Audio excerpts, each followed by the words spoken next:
Welcome to the Broskiedoodles Podcast. It's your boy KIKO Flow, Kiko Cervantes. We got a full house today. We got the whole crew.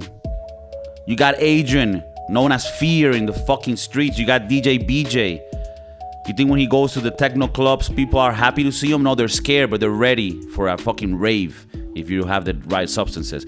And we have Tavo, okay? So we have to have a man figure in the podcast too. We can't just be little kids fucking around. We need a man figure. God damn it, and he's here. God damn it. whenever we need somebody to come with the real man shit, we call up Tavo. Call up Tavo. You know, when you need that fucking silver fox energy, he's here. All right, so let's get to the topics right away. You know, we're here wasting time. You might be going to work right now, and you want to hear the things, you know, the fucking substance. So we're going to bring it.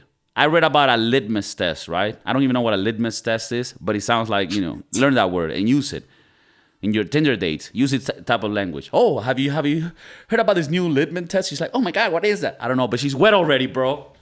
Oh litmus my test. goodness. It's like a test for society. And a nice one that I read about was called the shopping cart litmus test. What does that entail? When you go to the, shopping for your, whatever supermarket, whatever it is, Costco, maybe you're getting the XL 24, 48 condom package, with the Pedialyte just to be, whatever it is you do. At the end, you get in your car and you need to do something with the shopping cart. You can either take it to its correct designated spot, or you can do the dirts, right?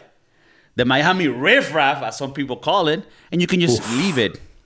Some people try to go in the middle of both. They're like, hey, Kiko, it's not just black and gray. There's shades of gray, about 50 of them, right? So I grabbed this little cart and I put it in the middle of the two parking spaces, right?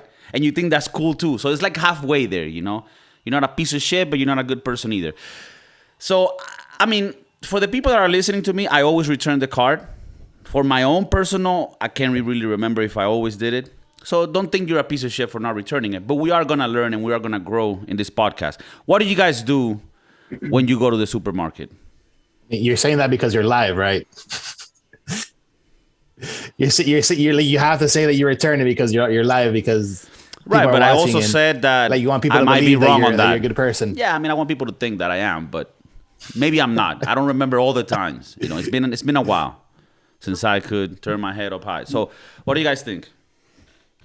I think like with everything, it depends. Already bad Depends start. on where you parked. The shades depends of how gray. big that parking lot is. Let me write this If down. I park next to one, like at a reasonable distance, I'm gonna return it. But if I got my two kids with me and I see that little aisle for all the carts is about a block away, I'm putting it right in between the four cars. But like in a way that if there was a strong gust of wind, it's not gonna fuck up anybody's cars. Because it's happened to me, and I don't like that. I don't want that on my conscience. You take into account the weather at least. All right, that's good. That's good to hear. Tavo, what do you do? Be real and be real. Look within. So I'll start off with, just to be clear. So when you use your litmus test on your Tinder dates, you know what you're talking about. It's a decisively indicative test. You can use that on your Tinder dates. A decisively indicative test. That's what we bring them. So you can lay it down. What I do. So as you see the silver fox, I shop at Costco. So y'all already know you gotta buy in bulk, save money. You gotta do it that way. You gotta save some money. So the Costco I go to, I've noticed the herd, they like to park in a certain spot and they like to get out of a certain entrance. I'm taking it the long way here, y'all, so you know where I'm at. So everyone likes to park, I'm going to call it the southeast section of Costco, just so you can visually see where we're at. Mm-hmm. The southeast, always packed. That's where the entrance of Costco is. That's where like the cars come in. Like there's always traffic. It takes a solid 5-10 minutes on your car as you're driving in. I park on the northwest. Northwest, easy entrance, in and out, no wait. The problem with the northwest, you have to walk to the entrance. Oh shit! So it's gonna take you a solid 30-second walk. But I'm about it because I don't want to be in my car waiting 5 minutes to get out of the Costco. What am I paying my membership for if not to be parked close as fuck?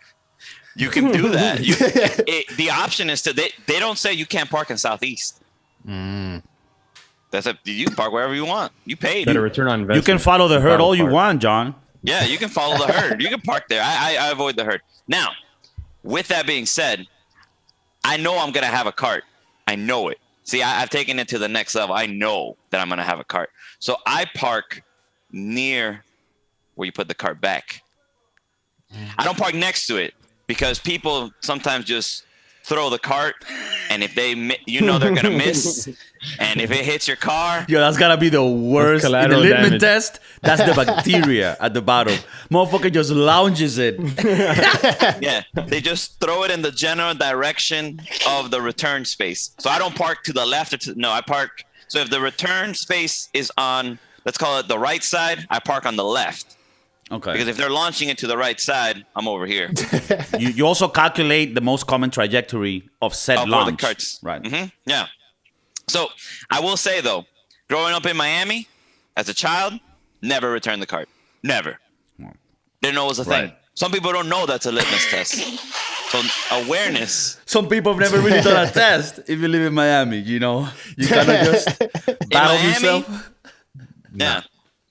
Ask somebody in Never Miami returned it. what a Libman test is. That's a fucking interesting Libman test to do. No idea. So I never returned it as a kid. As an adult, I lived in other places, and that's where I learned, we do things. I've been Pretty acclimated aggressive in to Miami. civility and such. So with that, that's where I developed and became more civilized. I also will put it, as a society, we have to make it what an effortless experience as well. We need to put available return slots every so often. Like we know, 15 cars, slot, 15 cars, slot. Because if we don't, then Right. it wasn't our fault. Okay, so you going on also somebody's car. you recognize the lack of civility that you might experience in the southern sides of Florida, but you also recognize, hey, make it convenient. Don't make it easy to be an asshole. Make it easy to be a good person. And I'm also with that because in Spain, they want you to throw away trash always, but they do put a trash can every fucking 6 meters. So I appreciate that. You want me to recycle? Put those bins everywhere. Don't you know what I hate? And I'm going a little bit on a tangent here. I go to McDonald's and they also have this like different. I'm sorry, Tavo. I know this is not part of getting to zero, but they have different sections for you to throw away your trash, organic, plastic. I'm like, bro, when I go eat fast food, don't put me to recycle. I'm already fucking on my body. Don't put me to recycle. Don't make me divide the I don't fucking. care about myself. Yeah, I don't care about myself. I care about the environment. I'm gonna be dead before that. Attached to a machine, you piece of shit. All right, so now this is interesting, Tavo, because and everybody joining us today, because the Litmus test is actually very interesting for us because we've seen both, right? Tavo has lived in places where people behave. We know Miami, and it doesn't really have to do with the fact that everybody's a piece of shit there, but it does tell you a little direction of where the culture is, and that's what the Libman test is about.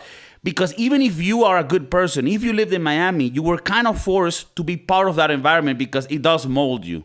And if you do not go with the herd in all fucking scenarios, you will be, cast out, right? You can't just be behaving goody-goody when everybody's fucking up because then you're going to be the little Look at that bitch. fucking idiot returning his Right. card. Right? Look at him with his fucking mask. Fucking, So it is actually, the mask thing was also a Libman test in its time. Speaking as a citizen of Miami, I'm definitely a launcher. Like I launched that shit. Right. No, you look like a launcher too. You fit the description. I'll say this: Okay. I'll launch it. If it misses, I have to go back and get it and put it where it belongs. Okay. But if it makes it, Now, points. What if you now miss what does somebody's missing entail? Because I run away. Fuck because that. I can't think of the scenario where you don't miss. Like who the fuck launches it and then he just goes through the little rails and like. I think what you mean is if it doesn't land near it, then I'll go and fix it. But if it's around the vicinity, even if it's blocking the road, well, I think it's interesting because it does say a lot about how society molds you, right? And like if you live in a place where everybody behaves and you start seeing everybody return the cards, that does say something about that society. And it doesn't necessarily mean they're better than the others, but it does say something, you know? This happens like if you go to very nice European countries, the metro station doesn't even ask you for a ticket. You can just go through, but most people pay it. Now in Spain, you could say it's like the Miami of Europe. You can't play those games. You need to have a little security because it's more, and then you go to New York and it's even worse. So I don't know if that says that type of society is worse or better, but it does say something about how likely they are to follow rules, and everybody can have their own opinions as to what that causes in the dynamic of the society. So I have to add to your point. Would you say that the size of the population can impact? So I'll give you an example. In the European countries you were talking about, were they smaller in population size, or were they about the same as Spain? That's actually very, very interesting because indeed, where the population is smaller, you tend to have this correlation, right, with behaving. Mm-hmm. So I'll explain what I'm getting at. So when the I'm a population is racist. smaller, Piece of shit. No, I'm sorry. people know you. People know who you are, right? So they know how you behave. So you have to have a certain perception amongst your peers, especially if everyone knows. So the same test, if everyone goes to the same, we'll call it Publix. Is that good for those of you that are watching? Don't never heard of Publix. That's a grocery store. But for us in Miami, we all know Publix is a grocery store. But for people in Spain, It's also an embassy for there we the go. best sandwiches in the world. Yep, sorry. Yeah. So we call it Publix. So if everyone knows, everyone goes to the same Publix, we all know each other. You know, hey, that guy never returns the card. Never. And like when we have like is it PSA? PTA meetings, we're like, yeah, little Johnny's dad never returns the card. Like the PTA guy at church meetings, that doesn't parent donate. and teacher conferences for those of you who were homeschooled or didn't really get an upbringing. Parent teacher conference. Yeah. So everyone knows. So you know. So you've now built a brand for yourself of you don't do this. So we all know you. So that causes a certain. You're not a good guy. You're not going to be coach of the T-ball team. No, not even assistant coach. You go out there, be outfield coach. Like Right, your backup coach. you don't return the shopping cart. You might not return my daughter if I let you go to the dance with her. Exactly. So you see, it creates that. Now, because everyone knows each other, so with everyone knowing each other, we hold each other accountable as a unit. Now, when the population gets bigger, no one knows who you are. You can get away with things. You can just do things and like a ghost to the point where it gets to maximum population. We'll call it maximum the internet. That's maximum population. That's everyone on Earth. Assumptively. Everybody that's online. Yeah. Why do you think on the internet you can say whatever you want? Because no one is holding you accountable to your actions. So I would say, as far as like correlation, the smaller the population, the better we behave because we hold each other like accountable. The bigger it is, we can't. It's not possible. I think it actually, I mean, obviously that's the correlation, but it hits like a deeper vein about anonymity. What's the word? Anonymity. An enemy? An enemy of the state. Being anonymous. Anonymous, right? Because like strangely, well, it's not really strange. It makes sense, right? That the bigger the population, the more anonymous you become. The smaller your population, the less anonymous you become, right? Because it just naturally that it's like when you're in New York, you can. I mean, I've never been to it. I hope I don't have to go. But you might see somebody grab a brick and throw it into a car, and I've seen that shit happen. And it's like, yeah, nobody's gonna. It's too big for the cops to be like, oh. But if you're like in a little town, you know, where everybody knows each other, then yeah, you don't want to be the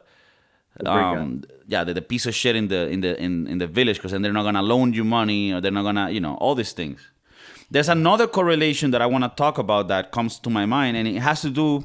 Louis C.K. actually said this in his latest special that I saw in Madrid, so this hasn't come out. I gotta do a little flex here, and he says like, I've noticed, because he's been doing a tour in Europe, like I've noticed that wherever it is colder, things just are more efficient. And then he's like, not a racist thing. It's just something I've noticed. Wherever it is cold, people are just efficient, and wherever it is warmer, people are less efficient. And you see this, like in Venezuela, it's very warm. In the Caribbean, it's very warm. Things don't work as well. There's rigid. Now you go to fucking Finland, they don't fuck around. You're going through that immigration quick. And you think this has to do with the fact that when it's cold, just because of the biology of it, you just can't be fucking around like, yo, move because it's cold and we need to get inside type shit? And that shapes culture, after many hundreds of years. And in the Caribbean, it's like, I'm in the hammock, chill. I agree. And I'll give you, so same thing in America. So the North and then the South. In the South, they talk with their lawn out. I'll tell you what, lawn drawn out, because that's just how it is in the South. In the North, we're like, coffee now. We don't got time for that. I would agree, because if it's cold outside, you can die. What about like in nothing works? You've lived, you were, raised in the south of Florida, but then you got to live in the northern sides of the U.S., where it is cold, where it is snowy, and where you could die if you stay out too long. Do you think your behavior has been shaped by that? So for me, in Miami is another thing. You have to be fast or you're going to get what we call swindled. Someone's going to take advantage of you. So we're fast in Miami because we have to be. Okay, for other reasons. For other reasons. I've noticed, though, I lived in Dallas for a little bit. Now I'm living in Kansas City. It's a little slower here because they don't have the swindle. The swindle game isn't as intense as it is in Miami. And the weather isn't bad either, right? Yeah, the weather's not bad. It's warm. When I was in Buffalo, snow everywhere. We were fast because we had to be. We're like, get, let's go, move it. We're talking about two different types of fast, like movement fast and like swindling fast. Are they swindling fast in Buffalo? Are they swindling fast in Buffalo? No, they're not, because they're good people. They're semi-farmers. It's not New York City. New York City would be swindle fast and movement fast. Right. It's double fast. Yeah, it's actually funny, right? People hear the Broskiedoodles and they're like, oh, these fucking retards. We're fucking like, we might have to write a book for this. There's those two factors, right? You got the weather one, and then you also have, but how do those two relate? Would it be there in the population part? Because you're saying that the big city, right? Okay. Urban areas versus rural. Right. People are a lot nicer. They tend to trust more. Yeah. They keep a level of innocence as they grow up. They don't get corrupted by other people. Yeah. So I'll give you an example. I remember that I'm in Miami when I get behind the wheel of a vehicle. Oof. So driving where I am now in Kansas City, people let me pass. Sure, go ahead. Nice blinker usage. No problem. When I'm in Miami, I have to be aware if I'm coming up on an exit, not one person, 2 to 3 people will probably cut me off to get in on that exit. And I need to be ready. Kill you.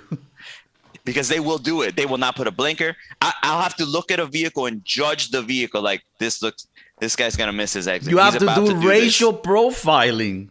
Vehicle. I said vehicle. Yeah, no. I said vehicle. Vehicle. No, the race of the vehicle. Yeah, that's all on the vehicular profiling. Yeah, before I get some hate. There's a bunch of those little like scented trees in the front of the car. A bunch of them. It has a bunch of like Supreme stickers and bullshit. You already know you're getting cut off. You better cut a bunch of bumper stickers happening in the back. It's like some random bumper stickers. That person's cut me off. You see this quadruple of people in the car running behind you? Don't fuck with that. Let just be aware. But awareness is key. So if you're not from Miami and you go driving, you're gonna say people drive like crazy people, which is true.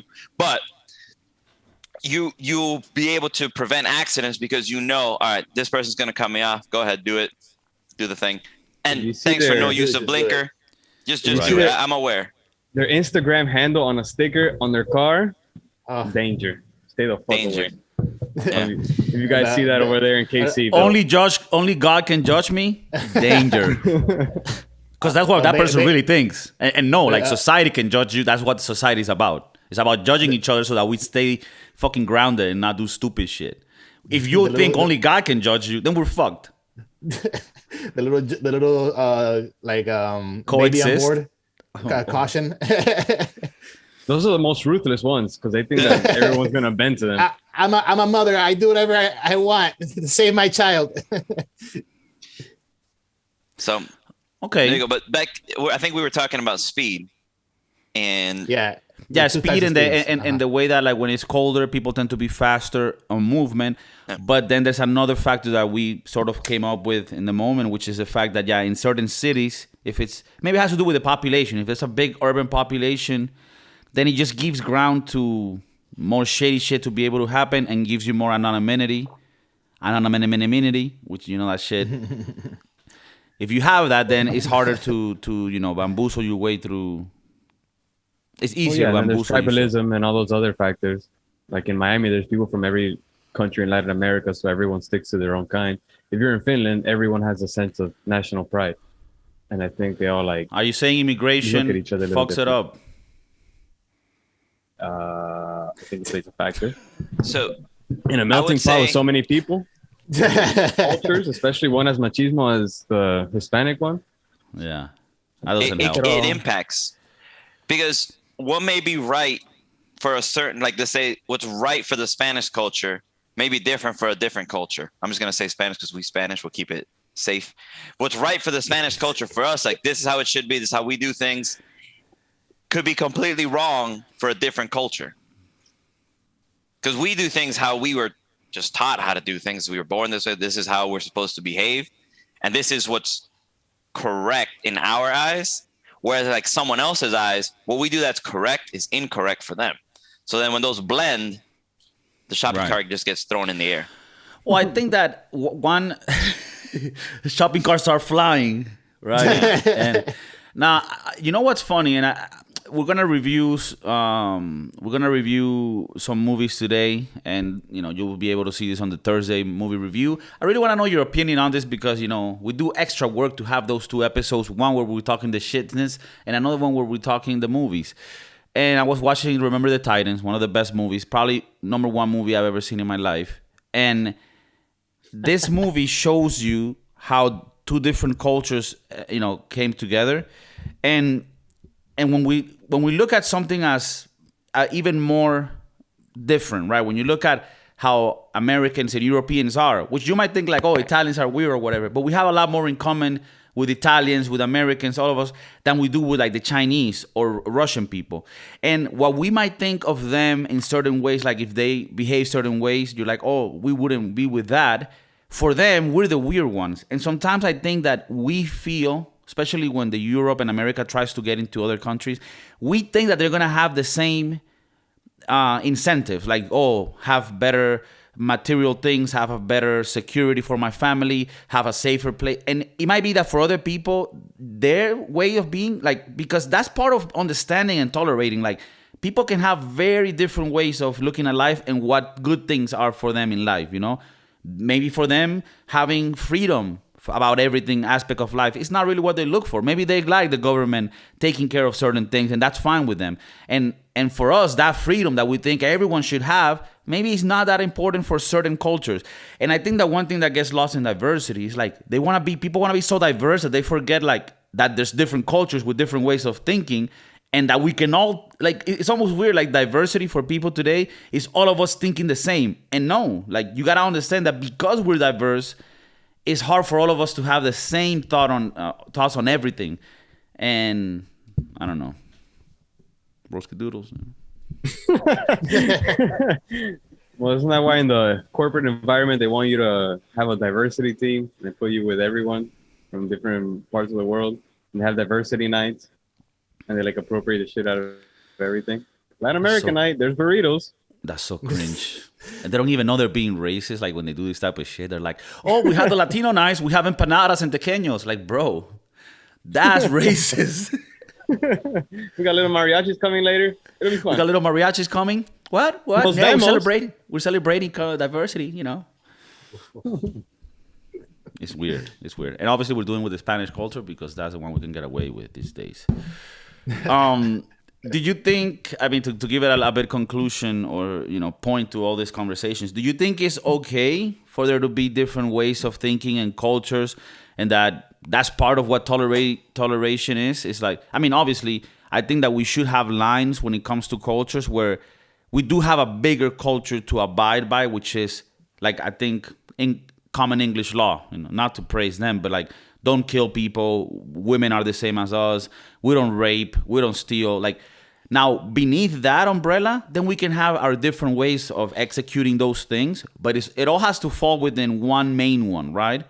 Because if there's another culture that's like, oh, we kill people that, women, we kill them too if they don't cook, right? I mean, I guess those are things where we... What culture is that? I'm down. They do that in Italy. They don't fuck around. That's why the food is so good. Stakes are high. Stakes are high. Stakes are No, but I say, okay, so to rephrase it again, is it okay to have these different behaviors and cultural things? I mean, isn't that what makes it all beautiful, or should we be more homogenized? So I'm going to give you an extreme example. So there's a tribe in Papua New Guinea called the Fore people, Fore. You can Google this. And they have a tradition where they eat their dead. Like, they eat people. They're cannibalists, which is illegal in the United States, hopefully in Spain. That's illegal. You can't just eat people. They did pass the law in Spain recently that indeed we cannot. You mean alive or dead? From what I'm reading, it's a long-standing tradition in a funeral where they eat them. I think it's funny that Adrian said, "Well, but are they eating them alive or dead?" Like, that's gonna make a difference in its judgment of if it is good or not. The movie Hostel, they ate them alive, so I don't know. But yeah, different lines culturally, and so to us, right? That instance, like, that's insane. What do you? We don't eat people, not what we do. But to them, it's like, this is our funeral rites. Eat people? Huh? What? We don't? We're not supposed to? Fuck. No. Shit. John is from a small village in Dominican Republic, and culture is king in those regions. Yeah, it's definitely a culture shock for me. Did not eat people? How can I do my job? Fuck! I wish we would have Tavo on a few episodes back, or maybe he wouldn't have wanted to. We're talking about yeah. But okay, so you're saying Papua New Guinea, these guys, right? So what I'm saying is, so how do we communicate to the entire world? All right, we have 7 billion people. I think I'm just gonna almost 8. How many people insane. on Earth? That's insane. Almost 8 billion. I have it 7.98 billion, so almost 8. How do you communicate? I'm gonna round it up for the ones that didn't get counted. 8 billion people, round it up. How do you communicate a set of standards for everyone that can agree? Religion. Yeah, but is that fair though? No. But is that fair because you have now how many religions are there? Well, you have the 3 main ones. The 3 there's 4,200. What do you mean 3 main ones? I guess 4 main ones. There's 4 main ones. Which top ones 5 religions? Christianity, Islam, and Buddhism for the most part. I mean, you can go to other fact random. Check you. Number 1, Christianity. Number 2, Islam. 3, Hinduism. 4, Buddhism. 5, Sikhism. I apologize for that one. Sikhism. Is that how you say it? Yeah. Because I know, like, for example, Buddhism is big in China, right? And then they have a big population. I think Hinduism is the one in India. I forgot about the Hindus. They're pretty big. Yeah. And would the Sikh, would that be maybe? It's like Africa and okay. Middle East. Okay, and then the Muslim, and then Christianity and Catholicism, I guess, fall within the same one. And then Muslim is not a religion. It's Islam's a religion. Islam, sorry. Okay, so damn, I thought the Jews were up there. Well, They stumble along the way. You know, So I mean, that's top five. there's still The strong numbers got impressions, but the numbers did get hit. The jokes make themselves, huh? Yeah. Yeah. So that's top five, right? Those are top five. So how do you communicate a message when we got 4,200 of them? Everyone's believing different things. So what we're looking for is I want to call it a code of conduct. That's the same thing as religion, dude. No, You it's have a set not. of each one has a set of principles that's very similar. But is it the same?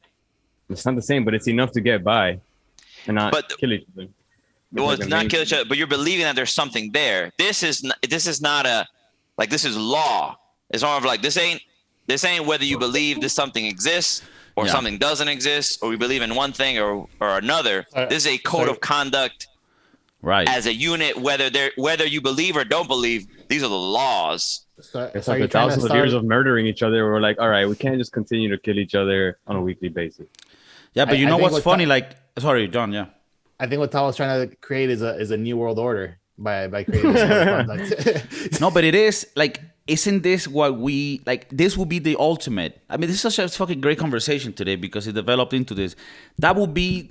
Like, that's the final project. Like, that's what we would want as the world. I mean, I know that sounds fucked, but Illuminati? Like, you would want the whole world to be able to agree on fucking 3 things. Just 3 fucking things. And then everyone can have their own little parties and their little chants or whatever the fuck.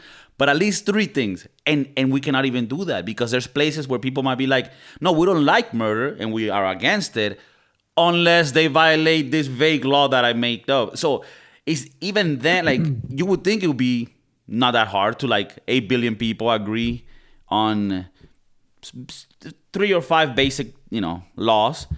And those laws would be English common law. I mean, they were the first ones. I mean, I guess in Roman times, they might have had something like this too. But the more modern version of it is English common law, which are like sort of like the 10 commandments of like, don't kill, don't rape.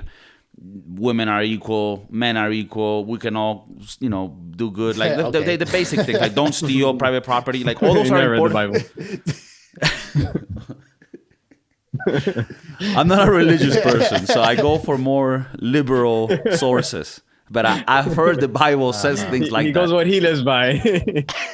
He follows Scientology. Street laws. Laws of the streets. So I'll bring it back why it's hard to agree with things. I'll give you another example. So in Texas, it's okay. They're okay with murder, depending on what happened. To the point where, like, you go to trial, understandable. Have a good day. Yeah, like they have a law or something or an expression in Texas like we don't need horse thieves, but some people need killing. Like you would get a worse punishment for stealing a horse than for killing someone. Goddamn right. We don't need people stealing horses ever, but some people they need to. So you see, like even murder, it's like, oh, murder is bad. I'm like, is it? For 8 billion people? Even in the U.S., you could find states with such large contrast, right? Like you compare that to New York or another liberal state where, like, I don't even know if they have the death penalty. And then there's places in the U.S. where, like, no, we need the death penalty. And I think it's interesting, like you lived in Texas. I know you weren't, in the fear of getting into an altercation, but like it's a bit crazy where, like, I mean, in Florida, it's also like that. I remember there was a case back in the day of some guy doing road rage. And then when he went in, like, he followed the guy into, like, the post office, just road raging because he cut him off or some shit. And the guy that was being sort of attacked, he came out with a gun and killed him. And he got out. He's like, stand your ground. I think that's a law in Florida. So, yeah, there's different ways of looking at it, different ways of justifying things. A couple months back, we had a case where this old man. We had a case, meaning like your lawyer firm. I represent the state of Florida, so the state of Florida had a case where this gentleman at Publix, these 2 gentlemen, one is younger, one is older. The older guy is waiting behind the younger gentleman in the line. at the customer service desk. They get into like an altercation because he's taking too long to check his lotto ticket. The guy turns around, the old man pulls out a gun and shoots him because he took too long in line. You know, like in Florida, that is, and it's acceptable. Enough we let him go. reasons to kill a motherfucker. It's a lottery. You know? Yeah, it's a lottery. You taking long on the lotto, bro? Get your numbers and go. Get the fuck out. We got shit to do. It doesn't mean we need everybody to be fast in the lotto booth, but some people need killing. Nah, I'm just kidding. That's what you got. Some people need killing. That was the that was the moral of the story. That was the message. Ignore everything else. Some people need killing. Some people need killing. So what do you think? Then do you think it's because like there's also strong another one, abortion. I think in I don't know if it's in Kansas or Texas they passed a law recently where it was like abortion is straight up like illegal at any point. You can go to jail and all this shit if they catch you doing, you know, the activities. And you know, like the murder, like it's such polarizing things. So what is the solution for this? Is it just be more regional, sort of like in the US where you have a country that has federal laws, but then you have each state regulate certain things so that each community can sort of twitch the system exactly how that community wants it? I mean, it doesn't seem fair. What you're saying is that you can kill somebody in Texas and it'll be okay, but you can't abort somebody in Texas because then you get killed? Is that what you're saying? Well, that is what the law says. So let me be clear. So we got the right. So the state is Kentucky. Oh, okay. So it's not Texas, Kentucky. Chicken that came to mind, and I just yeah. So in Kentucky, go ahead. No. Like I'm pretty sure Kentucky also has very similar gun laws and murder laws than as Texas if they're really outright banning abortion. Yeah, I mean there are sort of common ground things that we all know about. Mm-hmm. But you know, again, like what should we do? What's your guys' opinions on this? Like, should it just be regional, like how it is in the U.S., where people, like I said, you have a common law, which is the federal one, but then you have smaller issues you let it decide by state. So that's how it is in the U.S. Like there's the federal law. That's what I'm saying. Oh, okay. Yeah, I'm not making a hypothetical like. Oh, okay. Like, it's literally the U.S. But I'm saying, is that a good solution? Because I mean, I'll give you my opinion to make it more clear. I think it is because it's sort of what we're talking about, right? It's sort of like we should have this at the world level where we have a common law worldwide, and then each country has its own laws for smaller things, and then each region of each country has more adaptive things for their. I mean, I don't know. I mean, there's people that argue that having one common law across the whole federal thing just makes it easier to govern.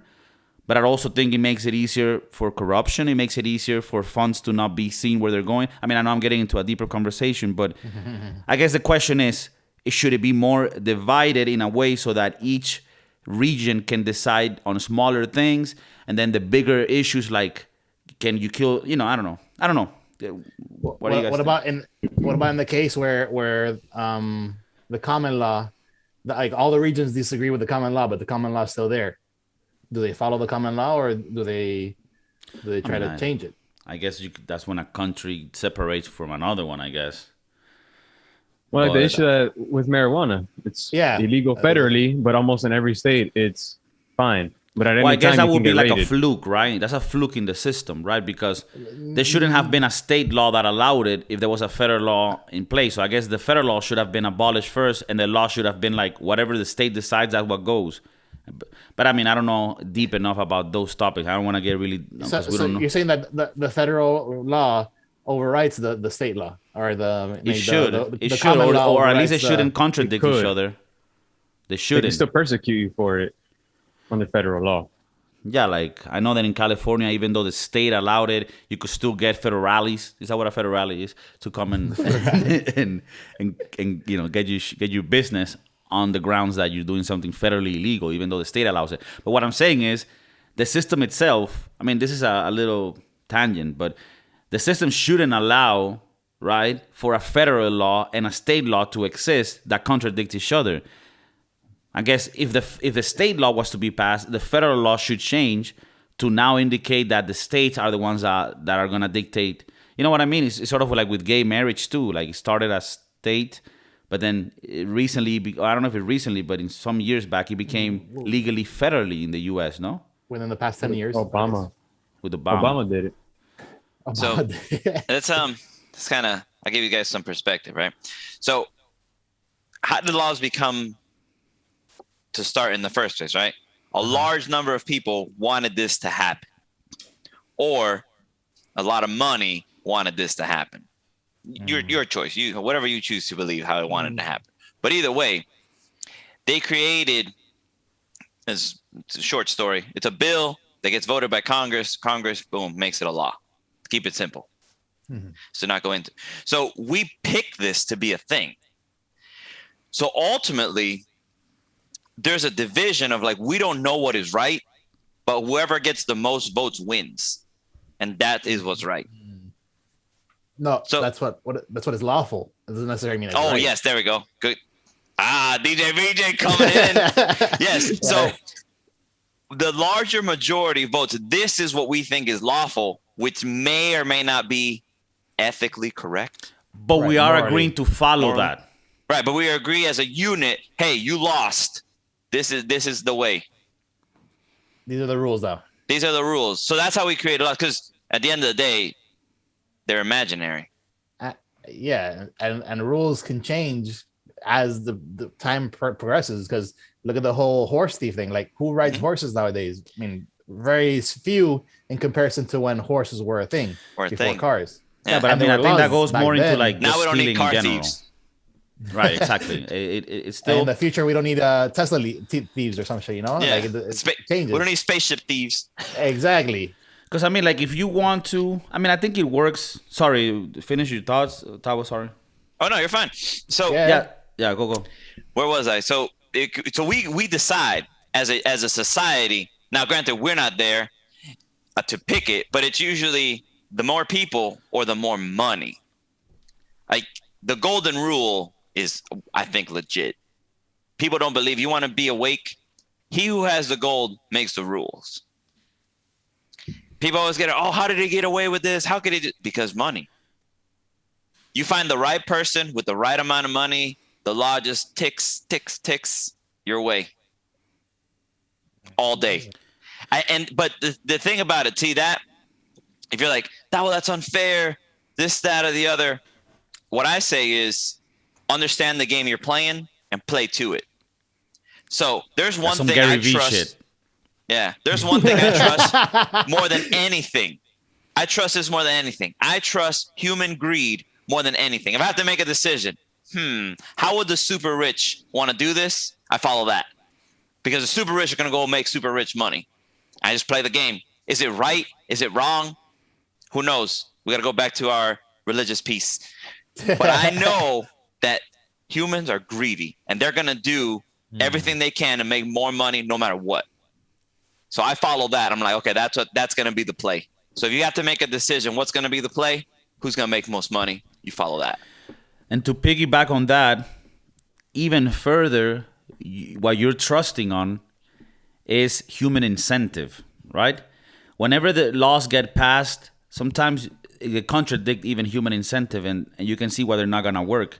But what you're saying is, I think, to give a big conclusion to this episode is, even though you might have your own thoughts about what's right or not, and you should build your culture, your community around that, also know the game that you're in globally, or in the country you're in as well, so that you can know how to play it. Because even though you might be nice, and we're nice, the Broskiedoodles are fucking one of the nicest persons in the world, there's others that are going to go for their incentive. And that's what you want to watch out for. Ironically speaking, I think that capitalism comes from this, and it's not really a bad thing that people push for their own incentives, because a creator might create the cure to cancer because he knows that's going to make trillions of dollars. But we want people to have that incentive, like Elon Musk and Jeff Bezos have the incentive to make money, because their incentives are going to create things for us to make our life better. So even though it is true that there are fucked up situations that come from greed and human incentive, all the great things we have also came from that human incentive to have better material wealth and resources. And to do so, I need to create products and services that people want to pay for. And for them to want to pay for them, I have to create good things that make people's life better. So ultimately, I think that same thing that can feel like it's fucked up, and it is in some cases, is what pushes humanity to continue to progress and have better quality of life. Is that good? Good ending? Okay. So I agree, because the incentive piece, it's like it gets you to a certain plateau. Once you get to a certain plateau, you have a certain amount of money. Now you control things. The incentive is gone, because now you're like, oh, I have this money. I can just do what I want. I can go to space. Damn, you tied it up with the ball on top. Is really funny then. Yeah, like, well, the incentive is gone. See, if you're poor, the incentive is the beautiful thing. Well, does the incentive ever go away? Because the rich only want to get richer. It changes, though. I think it changes. When you hit $1 billion, when you're that rich, gone. Your incentive is not longer to have wealth to cover for your family's needs. Now that incentive changed to be more powerful, and then that's when it becomes dark. Okay, that's what it is. So to a point. So we need it to a point. So what if, I'll bring it back here. For those of you that have ever played World of Warcraft, there's a gold cap in the game on purpose. There should be a gold cap, a money cap in real life. You get to a certain point, like, I don't know, call it $2 billion. I can see Soviet Union communism coming around the corner. No, nothing like that. You gotta like tax it. Well, $2 billion. You got $2 billion. Solid. Once you hit $2 billion, you're capped. You capped. You capped. But then there's I mean, I don't want to get into deep but there is an argument that cap will disincentivize the very people that we need to be incentivized to continue. However, it is I think what you're saying is true, because it is a double-edged sword, right? On one side, capping it, and when I say cap, we mean limit, not the youngsters' way of limit. Yeah, because cap into the, I mean, I know the Broskiedoodles, we have all varying ages, but in the urban worlds, capping these days is lying, right, Adrian? This is what you're correct. But in this case, we're capping, we're talking about limiting, right? Making it so. I think that the very thing that could make, that can limit people's greediness can also limit people's creativity and progress. But yeah, it is a double-edged sword. I don't know what's the answer, but we're talking about a storage cap, because you could spend $2 billion and then make another $2 billion and then spend $2 billion and then make another $2 billion. Yeah. You have to spend it. You can't just sit there with $2 billion in the bank, just chilling. That's your cap. That's your cap. Like if you make another dollar, it's gone. So you got to go spend your $2 billion, and then it comes back. You can replenish it. So it kind of obligates you to actually put money in the system. Into the system, yeah. You can go spend. You can, if you make $2 billion and you go back to zero, like you just went the other way, you can still go back and make another $2 billion. Right. Yeah. So it's a storage cap. It's not really a. I mean, I guess we could. We will have to define what spending cap. Money is, because what if I spend it on property and shit? Does that still become part of my capital or not? That's tough. Is that an asset? Yeah. What if you have a $2 billion asset and it goes to $3 billion? Do you have to sell it? Do you have to cut it in half? I think if Warren Buffett is listening right now, his mind's gonna explode. He's gonna be like, why haven't I found these kids to manage my portfolio? Yeah. Can we expand? Can we expand the cap? I think, or we hold people accountable. Like if you're a billionaire, you're responsible for the world. Oh, there we go. There we go. It just hit me now. Once you hit a certain, fine, no cap. As in, no lie for the youngins. And no limit for the oldsters. If you enter billionaire status, you are responsible for the world. You have now said, I am responsible for the planet Earth, and anything that goes bad with planet Earth is on me. But I need to make my company profitable. With great power comes great responsibility. Exactly. Like if you're at that level, like if there's world hunger, you got to go fix it.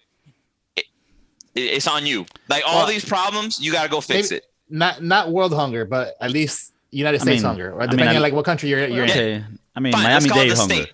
So if you're a billionaire, what's a state like in Kentucky? Let's go with Kentucky. Like if you're a billionaire in Kentucky, there can't be poverty in Kentucky. If there's poverty in Kentucky, it's because of you. That's literally how Stalin got in power. Because you got all their money and shit. That's literally how that's how Fidel Castro got into power. Like, if you're rich, then everybody needs to eat too. Give me your money, you piece of shit. No, not like that. Like it's just you're responsible. Like but the food banks. Okay, and you don't comply. What if you don't comply? We'll kill you, Yeah, motherfucker. I have enough shit to do. We're gonna go with fucking with I don't big even wanna live in fences and Kentucky. shit. I hate literally don't give a Kentucky. fuck about Kentucky. Well, all right. But you live in Kentucky. You're a Kentucky. I'm in this scenario. You're a Yeah, Kentucky you're Kentuckian. person. Yeah. So like, if you're at 999 million, you good. We good. You don't do anything. Right. There's gonna Chilling. be people. There's gonna be people so- that are gonna auto cap their money at one level You before become a it. billionaire. Hey, you got to take care of people. You know now. what's the problem with all this? Then inflation comes. You need to change that nominal figure. I mean, it's a nightmare. I mean, but you know what? At least for people listening, we don't have the solution, but we fucking very well addressed the problem and identified the issues and the pain points. We've done that very well. Now the solution, fuck. I mean, we're. Because I'll tell you this. I like the capitalist system. We'll start there. I like the capitalist system. I like you could do the thing, get paid, and nobody's forcing you to do anything. And it's good, and I'm good with it. Like all the middle classes, no problem. It works well. It works fine. So like anybody in the middle class, capitalism works. We good. It's the bell curve, the super rich and the super poor. They got to take care of each other. Maybe So you the super assign a rich poor got to take person care. Yeah. to a billionaire, like a best buddy Yeah. program. Yeah, but like, and it's not one. Like a billionaire needs to take care of like a set. Like they have this county. This is your county. If this They take county's them, like- poor, we're gonna start taking some of your money. Yeah, Sound like a draft. Like fix Like a it, draft. or we're gonna start taxing you, motherfucker. Yeah, exactly. Because Build a couple food, houses. food banks, shelters. Like this comes from you. You got to go do this. Like you got to take care of this infrastructure. And like, there we go. We'll call it a direct tax. Call it a take care of your people tax that comes from this billionaire. Like, hey, you got this percentage from your billions is taking care of this community. You get And to even pick- though Okay, that well, you sound- can call it the billionaire's name. So like, what's a good billionaire name? The Bezos The- tax. the- fuck it. The Bezos. All right, so like, we call it the Bezos Community Food Bank. Bezos. It could be your name. That's fine. We don't care. I don't care about names. Like, so we know, hey, this billionaire is paying for all this. As long as you have Because- tater tots, you can call it whatever the fuck you want. Yeah, I don't care. Take care of the people, right? Even That's though not that what they'll sounds do anyway for Sorry. tax evasion or tax purposes. But we don't. Do we know it's not real? Put a name to it. Like, whose billionaire is yeah. paying for this? Put their name Bill on Gates, it, so we know. Bill Gates has a foundation. Yeah. So the Bill Gates, this Bill Gates community center, Bill Gates food bank, Bill Gates like take care of this county because this is his Yeah. county. He's I gotta heard they're take gonna care of it. rename Africa. It's gonna be Gates. Gates. That's fine. Call it The whole Gates. country. But nobody's poor. Nobody's starving. I think Nah, I Jordan think he's cleaned Peterson. the water over there. He's done a See? lot of stuff. Yeah, he's already starting. Because No, he's but I so think rich, that- he's like he doesn't get a county, he gets a country. Like, let's go back to the origin of the conversation, right? You're in your own community, right? If we go back to like the village times, you will have one guy that does very well in the town, then a lot of people that do all right, and then you have a few that are in the bottom. What would normally happen is people would go ask the guy that does very well, like, hey, bro, we got some, you remember the Arena? She's an alcoholic right now. She's done bad. And Pedro, yeah, he's, back to the crack. So we just need a little help. He's like, oh, don't worry, man. I'm going to build 2 huts for them and we'll get them some jobs in the stables and we'll get shit going. Like, that's what would happen normally. And that's what you're asking for, Tavo, but on a scaled level, which I'm down with. Like, look, we got some problems. All right, the middle class, they're keeping themselves good. But, Bezos, Musk, we got some people down here that can't really, they're going through a harsh time. Help them out. Or we're going to come next year and tax the fuck out of you. AOC's coming, Biden's coming, we're going to tax the fuck. Yeah. And that's what the government aims to be, right? So it shouldn't be coming from the government. It should be coming from the super wealthy rich. It would be more efficient. Even though it sounds dictatorial, whatever. It would be more efficient than us giving the money to fucking the government and then trusting them to fucking build the social programs needed. No, let's make it direct. We're not going to tax you, but just use your money and fix this shit right here, Build a few Chick-fil-A's. I think build the infrastructure, build the rehab centers. Like you go build it. Do the thing. Name it your name so we know it was you. And that's your duty. That's the price you pay for being such a fucking genius and winning the biological lottery. Boom. For being a billionaire. It's the price you pay. Like, hey, you're at that level. No, you could pay. You got money.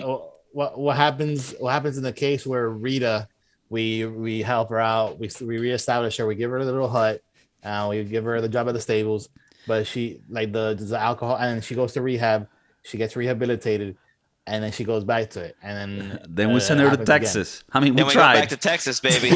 Some people need killing. Some people need. Or New Guinea.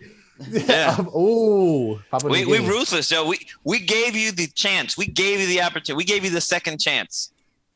This is back. Some people need You know, killing. All right, you had your this is chance. We're actually- ruthless on the Broskiedoodles. There's this guy. I think Yeah, that wants one to be. chance, one opportunity. He wants to be governor of California, and one of the things that he says to try to fix the problem in the homeless situation is that you first need to make it illegal for new people to become homeless, right? Like you have to. Then you grab everyone that's there and put them in shelters, right? Because the thing is, you don't solve the problem if you put everybody there on shelters and on help, and then people can go and become new home. Like you gotta make it illegal, because that's a problem. You cannot have people living in the streets, but you are gonna help all of them that are in the streets, and then you provide them shelter, you provide them help, but they do need to follow rules to progress in society. And if they do, because one of the problems with the shelters is that people that do want to progress say that it is dangerous there. People are doing drugs. People are being violent. So you need to have security. You need to make it a thing where they need to follow the rules. And the ones that don't, you send them to Texas. And unfortunately, that's the only way to make it work. You need to have a mix. You need to have a mix of help, but also a mix of firmness or whatever. Because for you to be the receiver of help, you also have to be the giver of responsibility. I mean, it's the only way for it to work. We have to follow rules. We have to wake up in the morning. We have to talk to motherfuckers in the phone. What's up, bro? Yeah, you gotta want to buy this. Yeah, the KPI is the fucking shit. So everyone has to be accountable to some level. We're not asking you to fucking even pay for shit. We're just asking you not to kill your fucking bunk buddy. Is that too much to ask? Don't stab him in the fucking throat with a pen. No, don't do that. All right, we'll leave it on the happy note. Thank you all for joining us. Thank you, Tabo, DJ, BJ, and Adrian. Our fucking, we have the whole Broskiedoodles here today, so this is a great day. When that happens, it's a great day. Thank you all for tuning in. Comment on the shit, share it, and return the fucking shopping cart. I love you. Subscribe. Peace. Title of the episode: The Final Solution.